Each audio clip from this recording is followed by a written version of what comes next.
கர்த்தருடைய பரிசுத்த நாமத்திற்கு மகிமை உண்டாவதாக. சங்கீதம் 119:77 வசனம். நான் பிழைத்திருக்கும்படிக்கு உமது இரக்கங்கள் எனக்கு கிடைப்பதாக. நம்முடைய வேதம் என் மனமகிழ்ச்சி. ஆம் தேவ பிள்ளைகளே, இந்த சத்தத்தை கேட்கிற ஒவ்வொருவரையும் கர்த்தர் மகிழ்ச்சியாய் மாற்றுவாராக.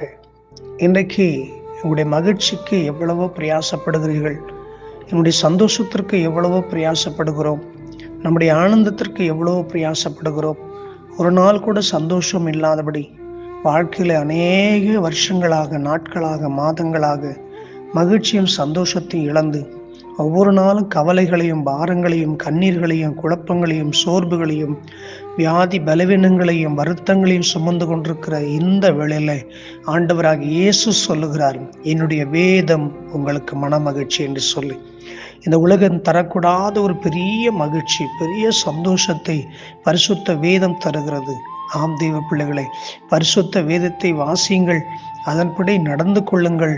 நம்முடைய வாழ்க்கை முழுவதும் ஆண்டவராக இயேசு கிறிஸ்து பெரிய மகிழ்ச்சியினாலும் சமாதானத்தினாலும் ஆசீர்வதிப்பாராக.